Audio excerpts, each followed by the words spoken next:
Hey everybody, welcome back to the couch. I'm Melissa and this is Couch Mom Club. On my channel, I post tips and tricks to help moms get off the couch and into life. And in this video, we're gonna uncover the truth about self-care. Now let's get into it. So I'm a little bit annoyed and I will tell you why. I mean, I love social media, don't get me wrong, but we have a tendency to take really small, really simple concepts and make them so unattainable, it's not even funny. Something that should be so good, and easy to do, we make it so grandiose, so out of reach that it's not even funny. And one of those things is self-care or self-love. Now, I'm gonna probably use the term interchangeably. If I say self-care, if I say self-love, I kind of just mean the same thing, but it's something that should be done. We should love ourselves. We should do what we can to put ourselves first and to make sure that we are giving ourselves what we need so that we can function like normal people, especially moms. And I'm going to target moms especially because, well, this is the Couch Mom Club, so of course I'm talking to you mamas. So we see how important self-care is. Of course it is, especially to us moms. But the way that it's presented to us, it's almost always an external thing. And what I mean by this is that when we see self-care being promoted, we often see us having to get nail appointments done, hair appointments, booking hotel stays, going out for drinks, whatever it is, it's usually something external. And it is usually something that costs money. Now don't get me wrong. I love to get my toes done. I love it. Like, that is something that I always look forward to. When it's time to get my pedicure, I am all for it. I love hotel stays. I love it. I love it. I love it. I love to go away for a little bit. I'm all for the drive around the block. I don't even have to be going anywhere, but give me the keys and I'm gone for a couple hours. It doesn't matter. I am all for it and I love it. However, the over promotion of external factors that fill our self-care buckets can just be a little bit problematic because it deals with the outside. And for me, self-care should also focus on the inside because the inside is what is causing you to long for that love and for that care. Something's happening on the inside, your emotional being, your inner man that is either worn out, tired, lacking in some way. And that's the reason why we need to do those things that promote self-care and self-love. That's the reason why we want to go out and get a pedicure or a manicure. That's the reason why we want to book a hotel stay or whatever the case is. However, when we do too much on the outside, we forget what's on the inside. And I promise you that the work that you do on the inside will outlast any manicure or pedicure, any hotel stay, any girls' night out, anything. I promise you that internal work is going to last way longer than the pretty color pink that you picked to put on your toes like I did last week. So self-care can be very simple. However, I understand that it is not simplistic. There are a number of factors that make self-care hard to attain, especially if you have mental health issues, if you're going through postpartum depression, for example. There are certain things that cause it to be a little bit more difficult. And this, I find, is the big problem with how we present self-care online. For example, as I mentioned, we focus a lot on external measures and things that cost money. So I want to talk about both aspects, the external part as well as the costly part. And I'm going to start with the money just because for me it makes the most sense, pun intended. And we're gonna get right into it right now. I'm sorry, mom jokes. We do that sometimes, right? Anyways, the money part of it. Money is sometimes not a factor. And if that's your thing, maybe you're working towards making money not an issue for you. But for some of us, we can't spend money upwards of $100, sometimes $150 on a pedicure, manicure every week.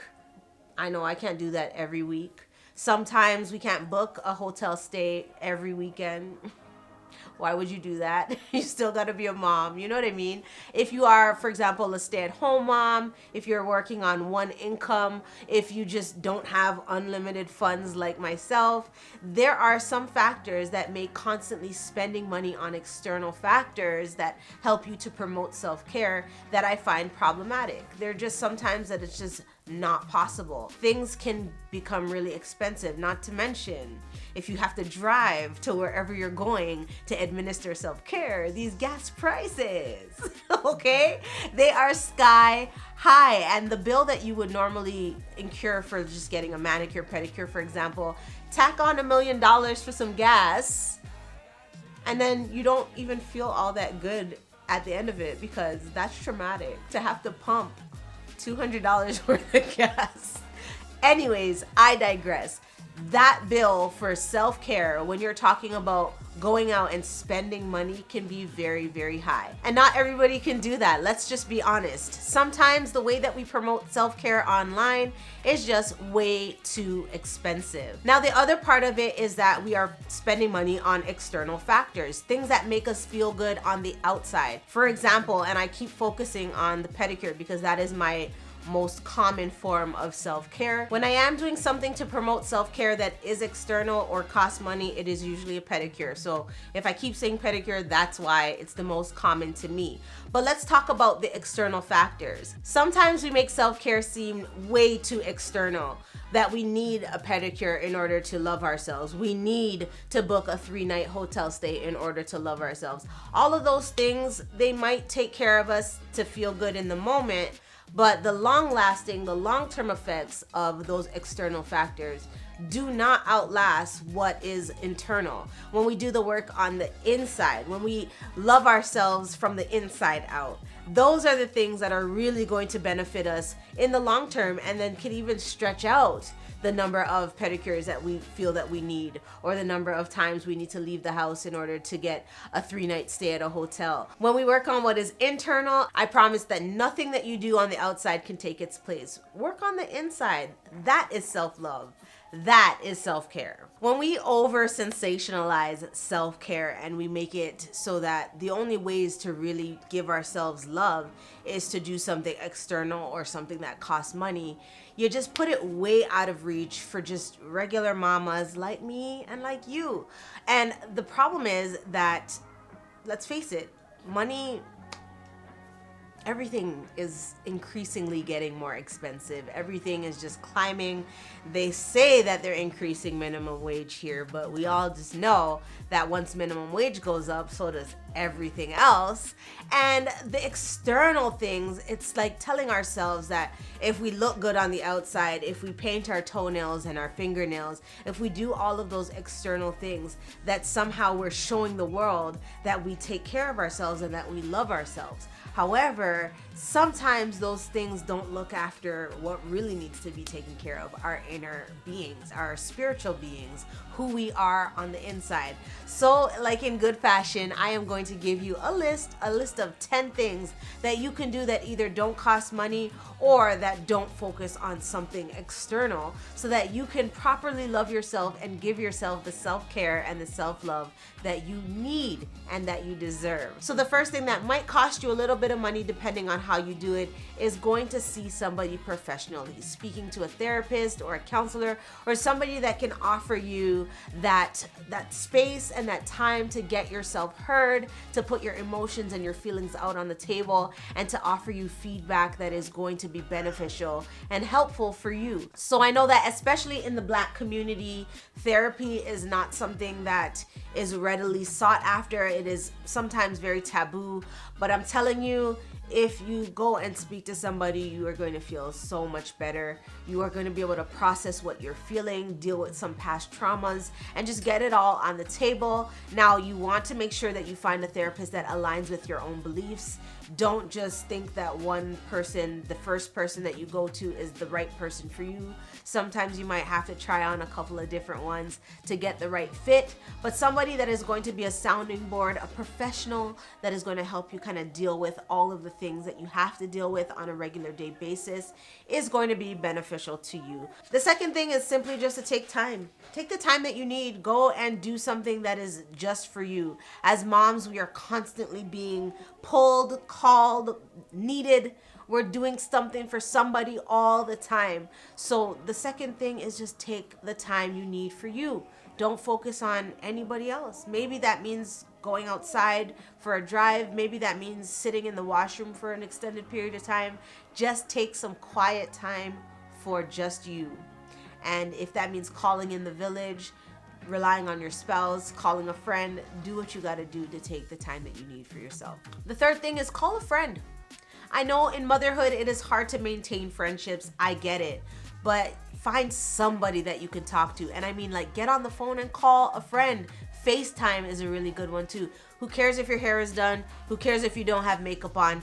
FaceTime your friend, call a friend. It is going to benefit you, especially if it's the right friend that you just love and that loves you. And you can talk for as long as you want to talk. I know sometimes that you got to run back and deal with the kids, but even a 15-minute phone call can go a long way for your self-care and self-love. The fourth thing is to pick up an old hobby. Is there something that you used to do that you were really good at, but now you don't have the time to do it?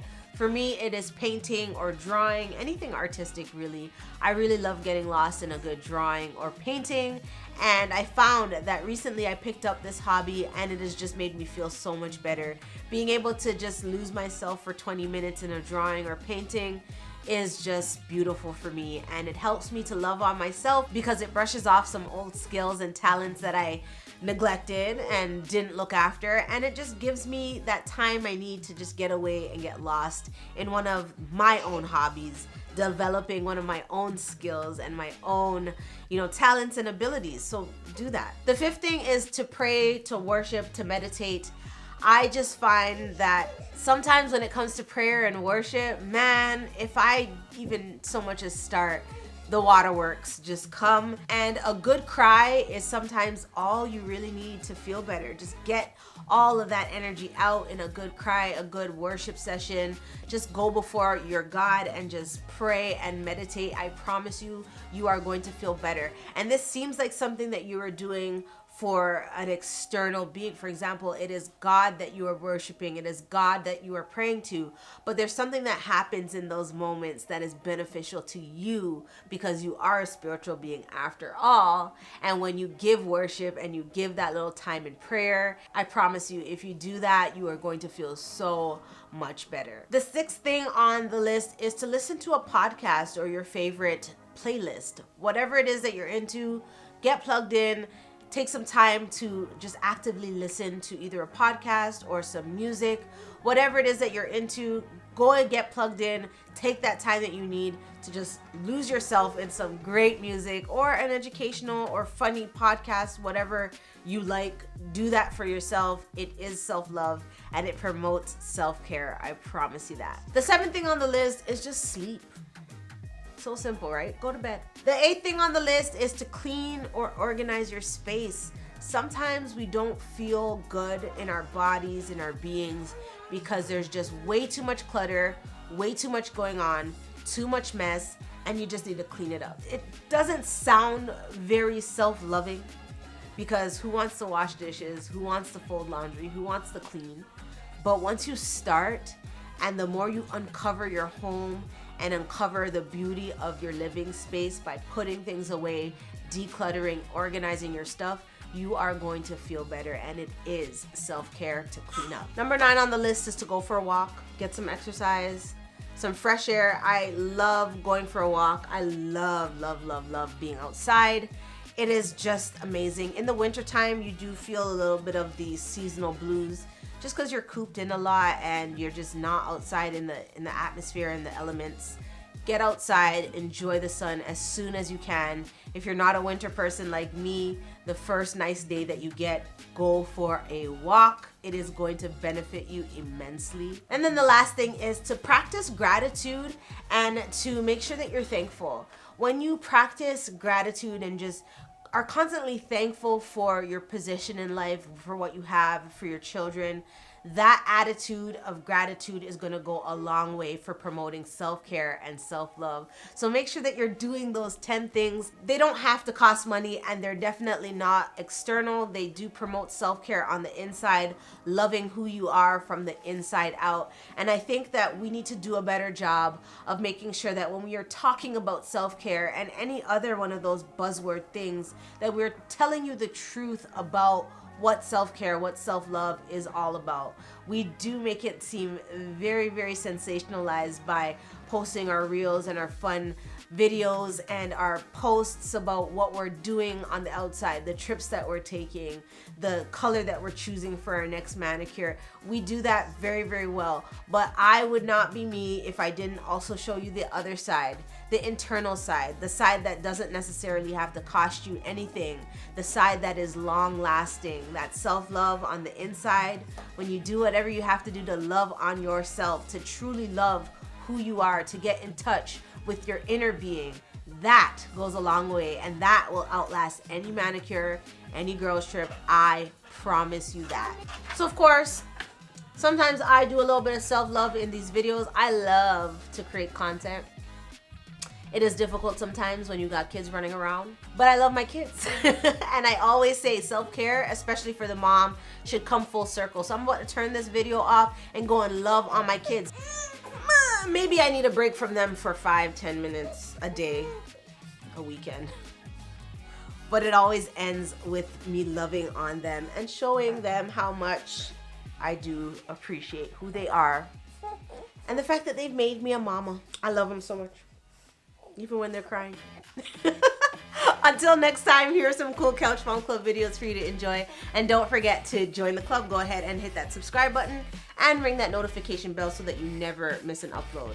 Follow me on all your favorite social media accounts, and don't forget to check out the merch. The links will be in the description right below that like button. And now it's time to get off the couch and into life. I love y'all.